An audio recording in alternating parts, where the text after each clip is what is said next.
On se retrouve un peu tardivement pour un premier court regard sur la saison. Que faut-il retenir des premiers monuments de l'année? On va faire une rapide analyse de cette saison des classiques. La première chose, c'est le duel extrêmement tendu entre Pogačar et Van der Poel. Ils ont fait le tour des unes de presse et aussi le tour des miniatures d'ailleurs, puisqu'ils se sont joués à deux chacun des monuments.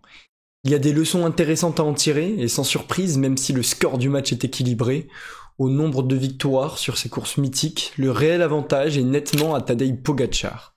La première raison, c'est qu'il reste un monument à jouer, qui est le Tour de Lombardie, et qui est sans aucun doute la course qui convient le plus aux Slovènes. Mais c'est loin d'être le seul argument puisque Poggi a montré qu'il était capable d'aller sur le terrain de Van der Poel. D'abord, sur Milan-San Remo, la stratégie de Pogačar a été la bonne, avec une répétition des accélérations dès la Cipressa. Il ne pouvait pas faire mieux que ça, mis à part être encore plus fort, mais VDP a montré qu'il était capable de le suivre. En fait, San Remo, c'est certainement le profil qui convient le moins à Poga, parce que les pourcentages d'école ne sont simplement pas assez difficiles, ou plutôt parce qu'ils avantagent beaucoup le profil lourd du leader d'Alpecin.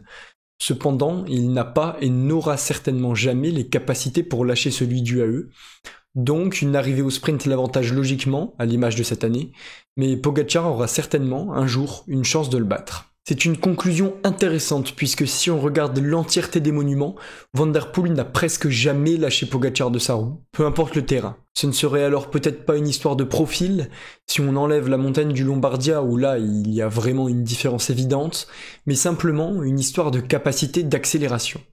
Il y a eu des critiques sur l'attitude de Mathieu Van der Poel de ne pas tenter, mais comment peut-on lui en vouloir s'il ne peut simplement pas faire plus que de suivre Pogačar?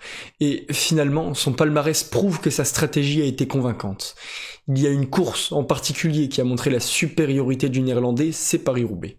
Pogačar a bouleversé toute la planète cyclisme en annonçant sa participation, et au départ on pouvait être plutôt réticent sur ce choix, puisqu'il n'a ni le profil, ni l'expérience pour gagner la course. Finalement, c'est là que vient la réelle différence entre les deux, parce que lui a montré qu'il était capable de battre tous les autres spécialistes, et de concurrencer son adversaire principal sur un terrain qu'il ne maîtrise pas autant que lui.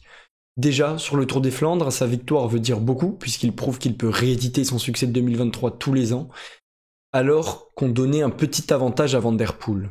Sur Roubaix, le seul défaut de Poga était son manque d'expérience et peut-être son excès de fougue qui l'ont amené à la chute, tandis que Van der Poel arrive lui aussi trop vite mais qu'il n'est pas du tout gêné grâce justement à son expérience en cyclo. Mais on pense tout de même que le Slovène n'aurait pas pu jouer la victoire face à VDP s'il était resté debout. Pour résumer, en plus de l'avantage de l'âge, Pogačar a les capacités et a déjà prouvé qu'il pouvait concurrencer voire battre Van der Poel sur ses terrains de prédilection, tandis que Van der Poel ne peut pas le faire et en est réduit à se battre contre Pogačar pour garder ses succès sur les monuments qui lui conviennent. Il suffit alors que le Slovène continue à prendre petit à petit du terrain sur son adversaire, ou même d'une année où le Néerlandais n'est pas dans une forme équivalente à celle impressionnante de cette année, pour que Pogačar prenne une avance considérable. Mathieu Van der Poel fait partie des derniers coureurs mondiaux à pouvoir concurrencer le plus grand cycliste actuel et retarder son accession au rang du plus grand cycliste tout court. On en revient toujours à cette même question, la comparaison avec Eddy Merckx, et j'aimerais savoir votre avis en commentaire. Passons à autre chose que ce débat éternel, on met ce duel qui restreint chacun de nos sujets de côté, et on va parler de la situation d'autres outsiders, puisque ce début de saison nous a apporté beaucoup de révélations. La première, c'est le retour difficile et finalement humain de Remco Evenepoel. On s'est concentré sur le duel VDP-Poga, mais on n'oublie pas le deuxième grand adversaire de Poga quand on se focus, cette fois-ci sur les Ardennaises. Malheureusement, la flèche wallonne était prémonitoire de la victoire étouffante du Slovène sur Liège. On va pas faire un grand résumé de la course puisqu'elle était assez ennuyante et que Pogačar est simplement parti, assis sur sa selle, dans la redoute, sans que personne ne puisse le suivre. Certains parleront alors d'un attentisme frustrant de ses concurrents, d'autres d'une domination écœurante due à eux, mais le résultat est le même, c'est Poga qui gagne, et assez facilement. On notera quand même le fait que Ciccone et Illy sont récompensés de leur effort, et on est assez content pour eux. Ensuite, pour revenir au pavé, il faut évidemment citer Mads Pedersen. Le Danois n'a pas eu que des facilités face aux deux fantastiques, mais il s'est battu avec ses armes, et franchement, on souhaitait qu'il soit dans la bataille pour Roubaix. Alors oui, il fait podium, mais sa crevaison l'a empêché d'être dans le premier groupe, tandis que Van der Poel a tout le temps la voie libre. Deuxième du Tour des Flandres après une bonne course, finalement on est heureux de le voir sur ces podiums, mais on espère vraiment qu'il accrochera un monument parce que Pedersen est exactement dans la situation que tout sportif veut éviter. Il se retrouve face à des monstres, des futures légendes de leur sport sans qui il aurait eu un palmarès beaucoup plus impressionnant. Heureusement que son succès sur Gand-Wevelgem le récompense d'une nouvelle saison des classiques accomplis. Filippo Ganna a créé la surprise sur San Remo et a surtout permis de rendre la course encore plus palpitante.